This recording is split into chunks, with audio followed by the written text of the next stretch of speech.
Assalamualaikum warahmatullahi wabarakatuh.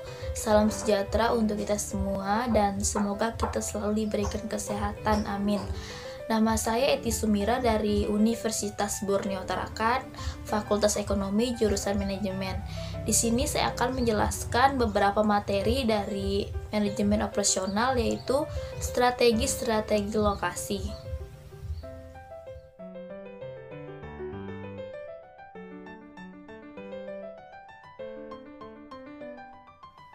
Materi pertama yang akan saya sampaikan dari strategi lokasi yaitu pentingnya strategi terhadap lokasi. Jadi dalam pengambilan keputusan lokasi ini bisa mempengaruhi beberapa biaya, yaitu biaya tetap dan biaya variabel. Keputusan ini juga dapat mempengaruhi keuntungan atau laba yang akan diperoleh untuk perusahaan. Adapun beberapa macam biaya yang akan dikeluarkan, misalkan biaya pajak, biaya sewa, biaya transportasi, biaya bahan mentah, dan biaya upah karyawan. Tujuan dari strategi lokasi sendiri yaitu bagaimana memaksimalkan keuntungan yang akan diperoleh oleh perusahaan. Jadi, dari strategi lokasi ini bisa berkuasa atau mempengaruhi bagaimana strategi bisnis yang akan dilakukan bagi perusahaan.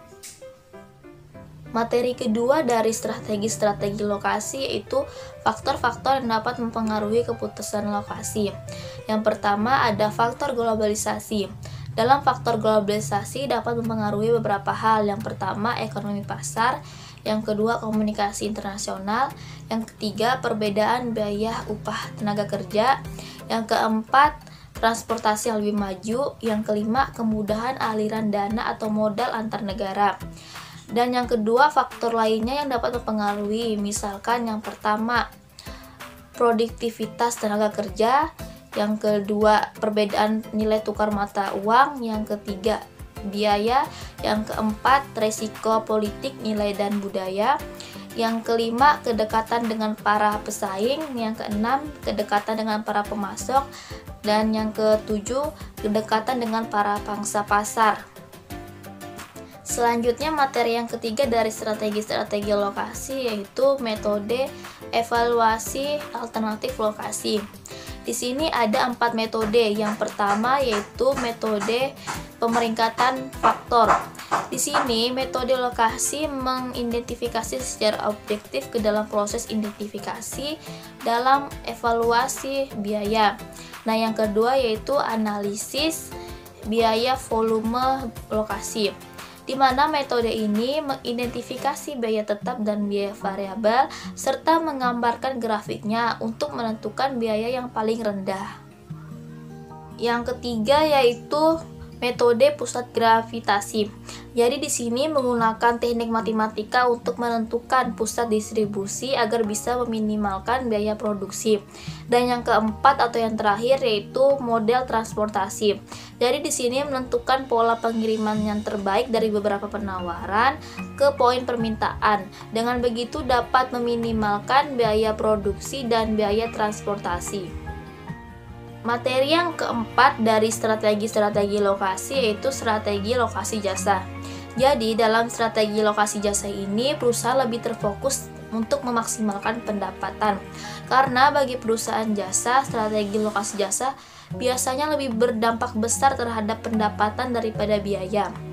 Adapun beberapa faktor yang dapat mempengaruhi volume pendapatan perusahaan jasa, yaitu faktor yang pertama yaitu daya beli terhadap konsumen ke area yang dituju. Yang kedua, jasa dan gambaran demografis sesuai dengan area yang dituju. Yang ketiga, adanya persaingan di dalam area. Yang keempat yaitu adanya keunikan dari lokasi perusahaan dan para pesaing. Yang kelima, kualitas manajemen. Yang keenam, kualitas para pesaing. Yang ketujuh yaitu kebijakan operasional perusahaan. Dan yang kedelapan ialah adanya kualitas dari fasilitas di tempat area yang dituju. Selanjutnya, materi yang kelima atau yang terakhir dari strategi lokasi adalah sistem informasi geografis. Jadi, dalam sistem ini memperlibatkan atau memperhubungkan informasi yang berkaitan dengan lokasi geografis. Adapun beberapa contoh data geografis yang dimasukkan dalam sistem informasi geografis ialah seperti data sensus yang diblokkan daerah kota, daerah metropolitan, daerah negara bagian ataupun lainnya.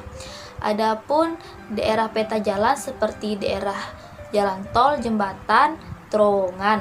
Ada juga utilitas yang dilihatkan aliran air, aliran listrik, aliran gas.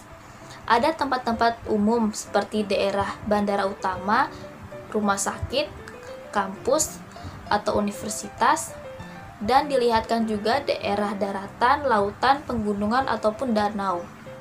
Misalkan contoh, di mana pesawat menggunakan sistem informasi geografis mengidentifikasi bandara udara untuk pelayanan darat, menjadwalkan pembantuan di mana pengisian bahan bakar, sarapan, ataupun jasa-jasa lainnya. Sekianlah penyampaian materi yang saya sampaikan mengenai strategi lokasi. Mohon maaf apabila ada kesalahan dalam penyampaian materi, dan terima kasih telah menonton video saya.